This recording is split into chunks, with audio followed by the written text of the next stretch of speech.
Welcome everyone to another episode of Trek Talk, Tech and Kirk. I'm TechMan16. Strange Kirk. Strange Kirk. Right on. All right, Discoveries, Episode 2, Season 3 aired. How did everybody enjoy it? Kirk, let's start with you. Well, I will say Jansen made a comment in one of our private chats about how a lot of people that were critical of the show were a little bit more happy with it. And I have to say I can understand why. Because this was more of a Trek episode.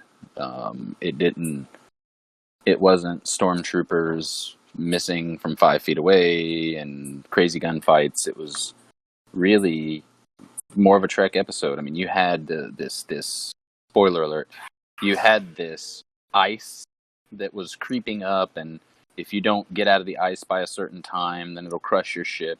Which, as we know, throughout Star Trek series, there have been many instances where they were always put under a time crunch, some sort of a natural phenomena or some sort of thing of that nature. So I enjoyed that. Because it puts a little more suspense in there. You know, now it's a time crunch. Now we have to, what are they going to do? Are they going to make it in time? Or is someone going to have to save them? What's going to happen? It adds a lot of questions. I thought that the acting was good. I've never had a problem with the acting in the show. I think the actors do a great job. My problem always has been the outrageousness of the technology versus the timeline and where they place it in the timeline. So, one thing that I did enjoy that I was surprised was when Georgiou kind of came and saved the day. And the reason why is because I'm not really all that big of a fan of her character. For whatever reason, I can't really pin it down. But I really did enjoy that scene. I thought it was pretty cool. I thought it was kind of weird that this other guy gets hit with a laser and, like, probably a dude that works for a living all his life, probably pretty pain tolerant, and immediately he's just like fucking dying. She gets hit with it and she's still like fucking mugging him. And so some of that stuff, to me, it's like a continuity issue. But overall, I do have to admit, and it pains me to admit this, as you all know, because I hate this show, that I did enjoy the episode. And I found it very enjoyable in stark contrast to the first episode. Awesome. That's a pretty good review coming from Kirk. How about you, Jansen? What did you think? So, I, of course, love this episode. Like, I love every single episode of Star Trek Discovery. But I liked it for different reasons than I usually do. So, I'm finally getting on to the point where I'm like, we're doing way too much of Burnham, and this episode was a delight to see. Because I really want those background characters. I want to know about them. I really want them to develop their own arcs. I mean, when we think back to Star Trek The Next Generation, I think that's one of the things we really loved, whether or not that weekly episode was focusing on Wesley or Troy or Crusher. We can kind of think back and think about our favorite episode for each character. And I'm hoping we're going to get more of that. And I really loved the arc they had started on Kayla Detmer. I think she has been one of those characters ever since they did the Arium episode where I wanted to know about Detmer and forget who that other character is, but her very good friend. You got to see that kind of interaction between the two of them, that care that they had for one another. I really want to see more of that. I will say the overall arc, I definitely had some issues with it, but overall it was enjoyable for me, who loves most episodes, and I was happy to see an episode where a lot of the naysayers of Star Trek Discovery were like, you know, I actually enjoyed this episode. I may not have loved it fully, but I enjoyed it. Oh, real quick, I want to ask, for especially people like me, it's kind of like, and to me, this plays into exactly what you're saying. I can't even remember the names of those characters you're talking about because they played such an insignificant role, it seemed like, throughout the first 2 seasons, that it was like, we don't know who they are, so it's just some person on the bridge, right? So for those characters, you're talking about the girl with the implant on the side of her head, and then Right. the That's black female. It was a black female with the longer hair. Mm-hmm. Okay, all right, yeah. So yeah, I agree with you there. I think that in Star Trek, all of the quote unquote main characters, they all had their own storyline. You know, it was something where you can learn about their lives and things like that. You know, you had it with Sulu, you had it with Kirk, you had it with Spock, you had it with Scotty, you had, you know, going into the Next Generation, they took it a step further where every character had their own storyline, and you would have multiple episodes, whereas basically their show, they were the center point of the show. You know, of course, you would see Picard and you would see these other people, you know, and even taking it to Deep Space Nine, you had Quark. Quark had his own significant timeline, you know, where he went to his home planet to visit Moogie, and you know, he and his brother. So I definitely agree with you there, and that might be something of one of the reasons why I enjoyed it, because you're learning about these other characters. And just to touch on that really quick, and what it was is it wasn't just one story arc, like you were saying. It was multiple different stories for each character. And as so far, we haven't even seen a single story for each character yet. So I'm hoping that they're going to continue with that. You're right, and it was definitely the Burnham show. Don't get me wrong, I love Burnham, but I need to see more. You probably won't get that kind of interaction because most of Star Trek was individual episodes. It wasn't. Mhm. It was, they were standalone stories. Yeah, you had some two-parters and you had some callbacks, but it was never a serialized format as modern television is today. So, to your point, Jansen, I don't think you're going to get much information unless the writers and storyline focuses on those separate characters in like a B plot, as a, you know, having a B plot and an A plot, maybe even a small C plot, so that you could see glimpses of various other characters. You know, it's fun. The real quick, if you think back to the third Star Trek movie reboot, Beyond, I laughed like hell when I was watching that with my friends when Kirk goes, when he was on his captain longs, and he says, everything seems a little episodic. And I just died laughing. I thought that was hilarious because I don't know if the writers intended that as like kind of Star Trek fans will get what we're talking about, because yeah, every episode there was like a general storyline, but it was very loose, and like he says, you could watch pretty much every episode of Star Trek up until you got to like Enterprise out of order, and you could be like not even know the main story, but you could still enjoy the episode because the storyline was basically focused around that single episode. And I will say this, that Tech probably has a really good point about Discovery, about the format.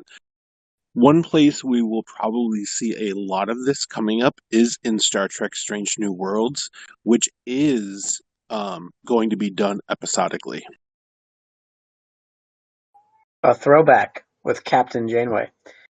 So anyways, pivoting back to Discovery a little bit, I think what part of the storyline really suffered from, especially in episode 2, I'll be the negative Nelly today, was the reunion between Burnham and the rest of the crew. And it just seemed, look, everything in TV is very convenient and moves the story along, but this was way too convenient, and it's just like there was no time for a reunion. It's like, you're back. I feel like it was too soon. It was like you made this big deal about her trying to find this ship in the first episode. It was like the whole episode was her trying to find her ship. And then the second episode comes, and the whole thing centers around them trying to find her. I just feel like they could have dragged that out a few more episodes. Number one, because you could have had kind of her independent storyline of getting to know the new, you know, world, the new, you know, this new place that she's in, this new timeline, this new galaxy, so to speak. And then you could have gotten Discovery to get to know the galaxy and get to understand it. And then, again, we could learn about these other characters. You know, we could learn more about Saru. We could learn more about Stamets. We could learn about a lot of these other characters.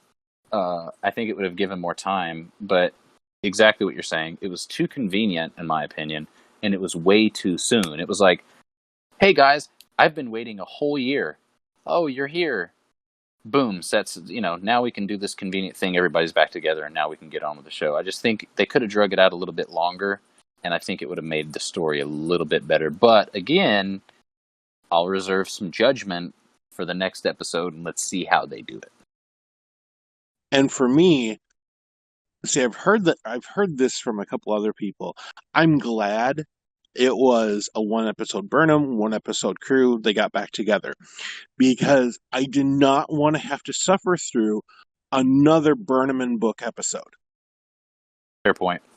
Fair point. I was not a big fan of that episode. I didn't even think about that. And that definitely, I will go ahead and say I hated the first episode. I probably, out of every episode of Discovery, that was probably my least favorite. And I even had a conversation with my wife, and we were watching it together. She's a huge Star Trek fan as well, and we got all the way through it. And I just looked at her, and she goes, "Are you going to watch the rest of the show?" And I said, "Well, I kind of do a Star Trek podcast, so yeah, I have to." Right. So to be honest, I probably would not have watched this episode had I not be a part of this podcast. And I'm glad I did, because like I say, I feel like it kind of redeemed itself, and insofar as it made me go, okay, I want to watch it some more now. Let's see what happens. You know what would have made it more Star Trek? Here's like some of the recommendations that would have made it more Star Trek. The techno babble when it comes time to take off. You know how they're trying to, like, I had an issue with the parasitic ice, but then I remember, oh yeah, there's the tar creature, and the tar was alive, and then there's the demon planet in Voyager where the pool of liquid came alive and got transformed into the crew of the Voyager. But I'm like, all right, that is Star Trekky. But what really separated was kind of this techno babble, and what really makes Trek is the interaction between the crew trying to solve problems real time.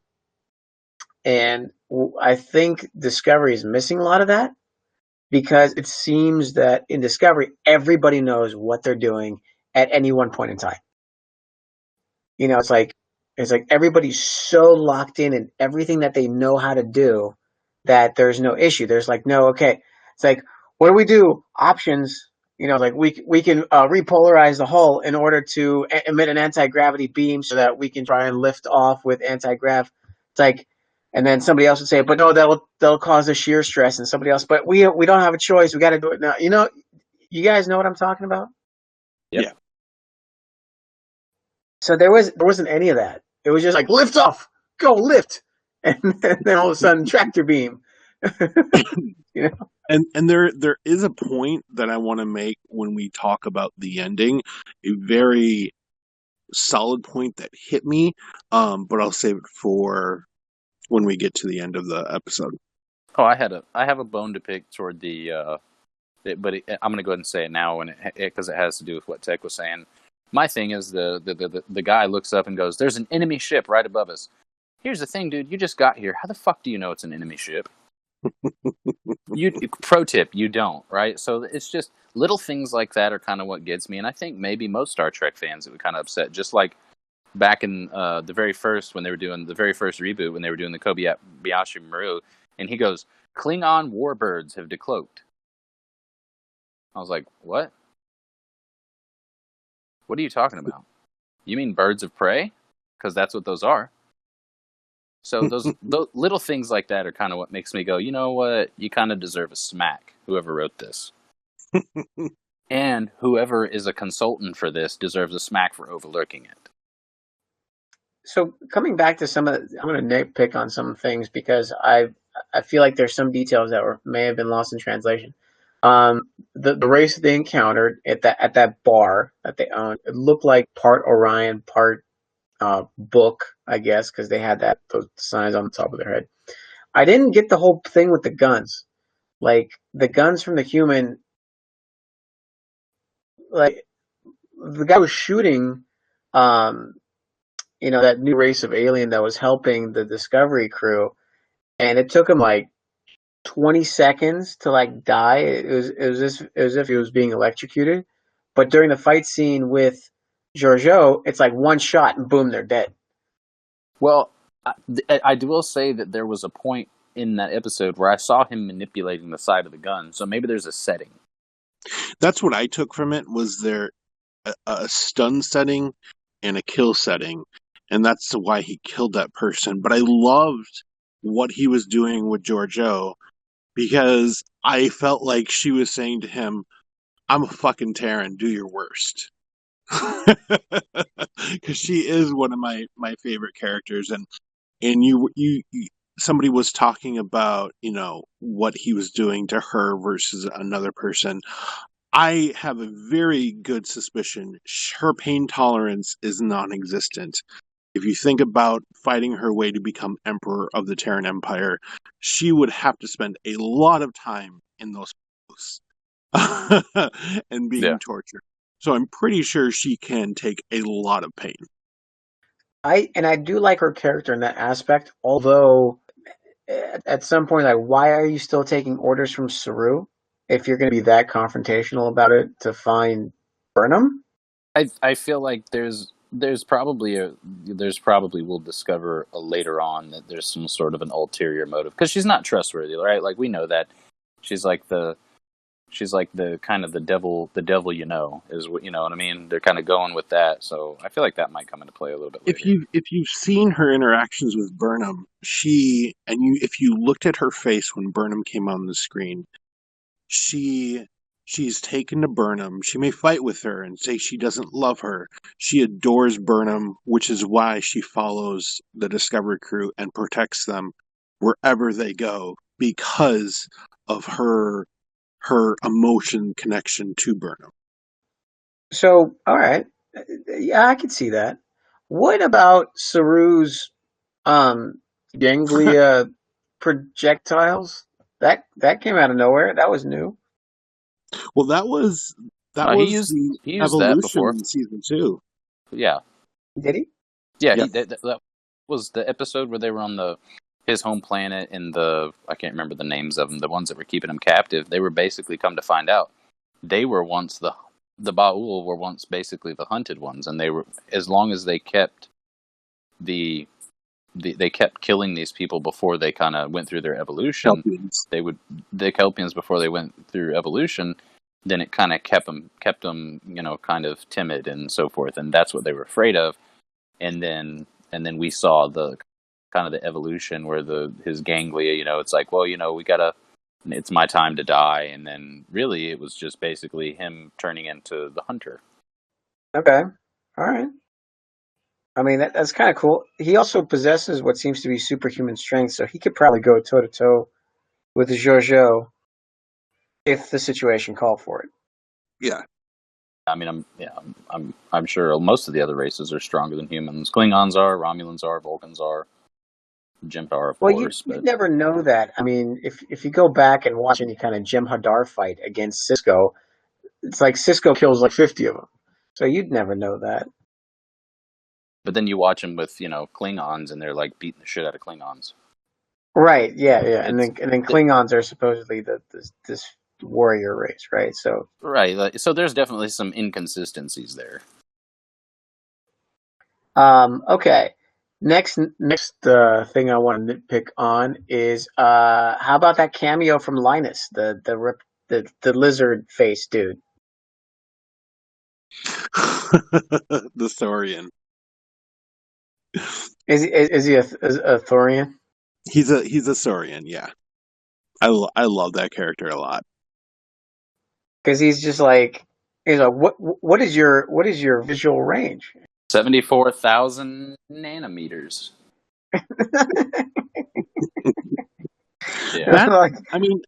I mean that I really appreciate. This is like, if CBS is ever listening to this, that's what we appreciate. We want to see the races of the Federation. We want to see the starships of the Federation. We want that technobabble. But I think having him in the scene is giving us that. Yeah, I wonder if that little tidbit is going to be useful later on. Oh, I'm sure that's going to present itself. I'm sure that was a strategic placement.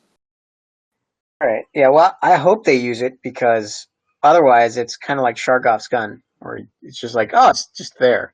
Like what? What was the point? Guy, he really reminds me of that.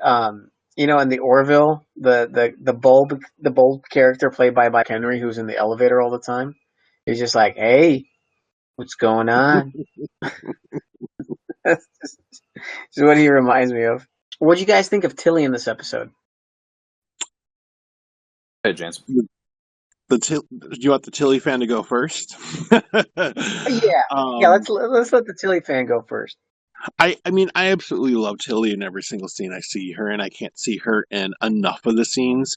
And the reason why, because I was thinking about this, I'm like, why do I like her, and why did I not like her as much in this episode? Because, Tech, you've talked about my positivity. That me and Tilly share like this connection with each other where we're both big hits. We both look at the world that's full of possibilities. So my connection with that character is so dead on.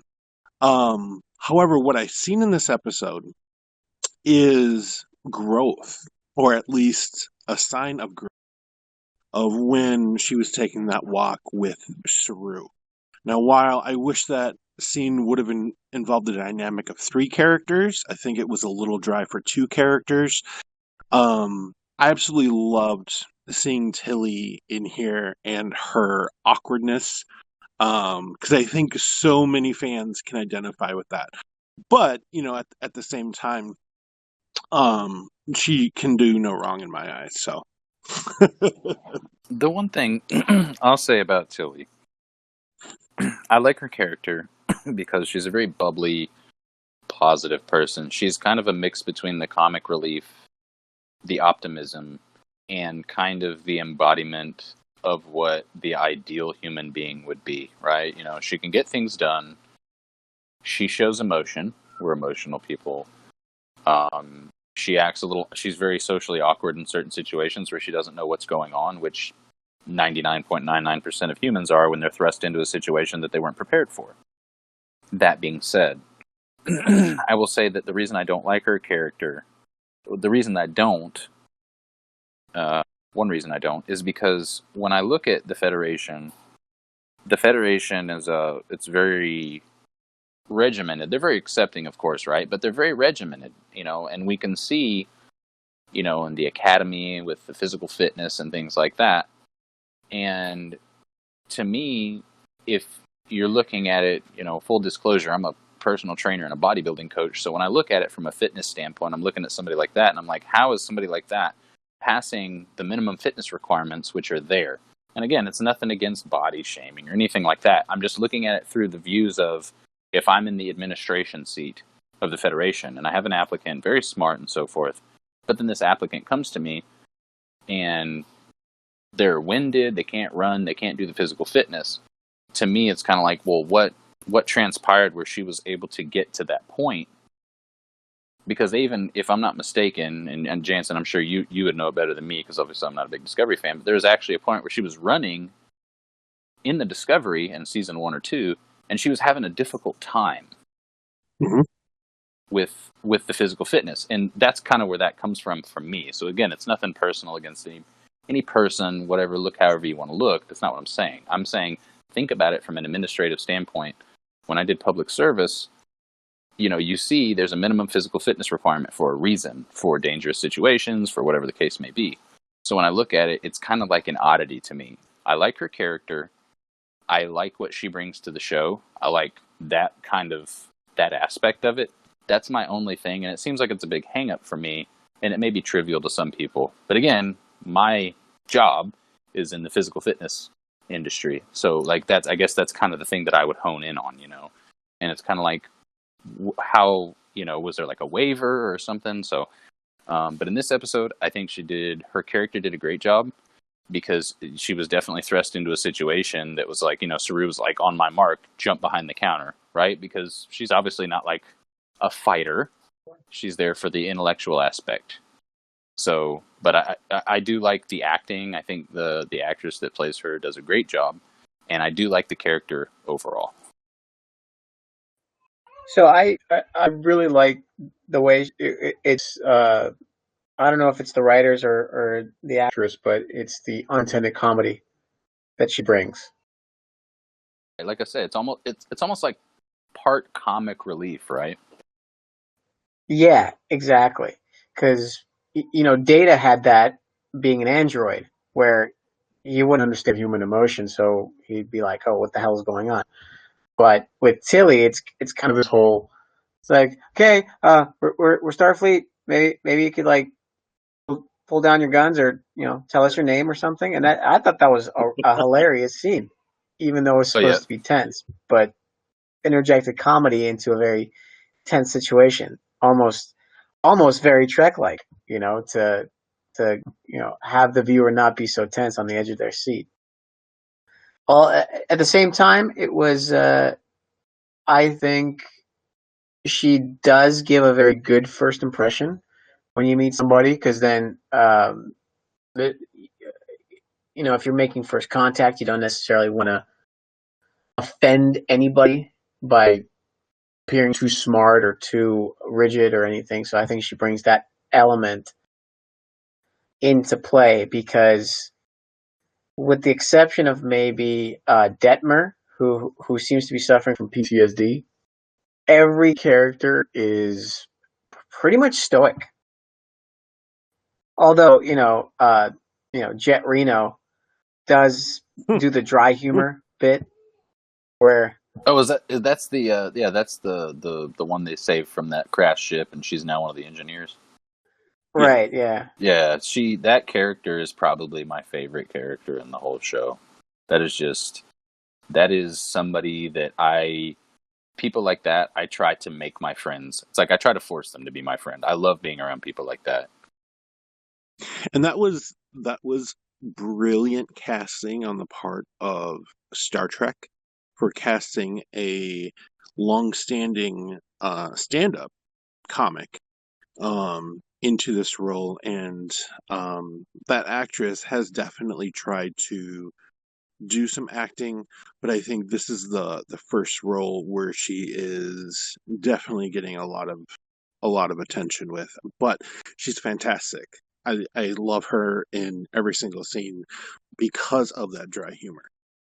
Yeah, it brings something a little different to the show. And like I say, I mean that's my type of people. I love being around people like that who just for no reason they just roast the shit out of you. And and it's like those are the people that keep you in check. They make a joke, a very dry joke, and it's funny, but then you step back and you're like, yeah, it's true though. You know, they present it in a way where you can't really be mad at them, but they're brutally honest. And I really enjoy that out of just people in general. So I'm very drawn to that character. And that's definitely my favorite character. All right, Jansen, why don't you bring up the point that you had earlier? So the very end part where the Discovery is lifted up by the tractor beam from Book's ship, that took me like the immediate thought was episode 1 of Discovery, when Admiral Anderson was saving the Shenzhou from the Klingons with that tractor beam. And I don't know if there is a meaning to that, but that brought me full circle to the entire series. And so I'm not sure what that is, if it actually will mean anything in the long run, but that was one thing that I caught. Okay, so good. It like circles on itself, like a Yeah, callback to its own show. right. Okay, all right. So where do you think we go from here now that we're reunited? I know we've had some tidbits come out at the end there. What happens next time, but where do you think this? Where do you think we're headed in terms of the overall story? Well, can I just say that some people told me to watch Andromeda, and Yeah, that was American.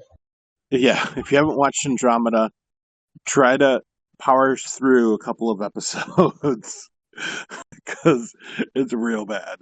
I got to like episode 5 and I couldn't do it anymore. But I see what a lot of people were saying about the connections with this season and Andromeda, and then some comparisons with Star Wars as well. But Well, Andromeda is a Gene Roddenberry property. it is. Mm-hmm. And if this is a remake of Andromeda, I will take it all day long because I can watch it and get through it. um, I mean, don't get me wrong. I love really bad sci-fi, but that's just bad sci-fi. Well, how bad are you talking? Are we talking about Are we talking about Farscape bad? No, Farscape's good. Like I can get through Farscape. This is it's real bad. Well, you did have Hercules play Captain Dylan Hunt, who went from playing Hercules to an outer space captain. Yes. So what I saw in the trailer that's coming up is it looked like once they get to Earth, they're boarded. And I'm really curious about what that is. Somebody mentioned, now, if you remember the alien species with like the metallic heads, we saw them on a view screen, and somebody is guessing it's the evolution of Control because their pupils have the same 3 dots as Ariam did when she was possessed. So I'm like, okay, well, I guess we'll wait and see. I don't know. I really hope Control doesn't still exist, because that was really the whole point of them doing this. So, I'm looking forward for them getting home. So for everybody listening, Control was actually out of the book series. If anybody wants to read about it, it's on Memory Beta. But Control was basically a same kind of principle. It was a program designed to take in all inputs and provide the proper output sequence, and it was the head of Section 31 at one point, and then it detached itself from its parent program, which was, I believe, the Orbital Defense System for planet Earth. And it put events into motion to free itself, which is kind of like this circular kind of God thought, if you will, that the program developed. And I think Earth becomes kind of like a Terran colony and abandons what the Federation stood for. And as much as that sounds really boring, I kind of think where they're going with this, they have to change Earth's mind first about what the Federation is and was and what it should stand for, it should have stood for, and then change their minds and go out into the universe and preach Federation. Well, I will say that I hate to speculate, especially seeing as how I went from, episode 1 of season 3, which was like, yep, this is what I expected, this is shit, to episode 2, where I was like, okay, I still don't like the whole premise of the fucking show. I think it's stupid, but this episode was pretty good. It was fair to middling. And I want to see what happens to episode 3. So there was a huge shift for me. So it changed my mind so much that it was kind of like a mind-blown moment where it was like, wow, I'm actually interested and anxious to see what happens next week. So I need to just step away and let all my original judgment go. I still maintain the first 2 seasons were trash. And just kind of enjoy the ride. So for me, I don't even want to speculate what happens. I just want to enjoy and see what happens. I want to see if they're going to keep being able to draw me in, because obviously I'm a super hard critic of the show. So if you have the ability to make me want to watch, not just watch so I can actually talk about this on our podcast, I think that's really awesome. All right. So let's do some ratings on a scale from 1 to Darmok. Where do you think this episode lies? I will say that it's somewhere between his arms wide open and when the walls fell.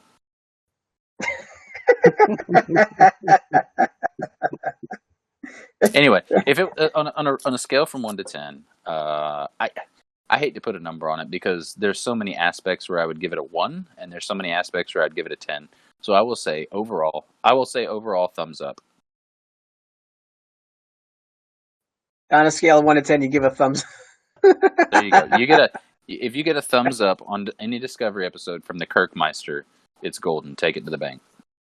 All right. I'm gonna put all my money on black.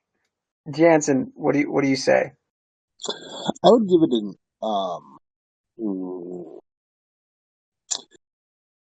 8. An 8 out of 10? And keep in mind, yeah, I usually do 10. But I definitely had issues with Stamets doing one thing and fix the entire ship. That's really where it lost me, and it got a little slow with Tilly and Georgiou in the saloon. That's true. We didn't even talk about that. Stamets did one thing, fixed the entire ship, and then they got their communications device fixed, and like, all right, we're ready to take off. If you fix internal comms, the photon torpedoes will work again.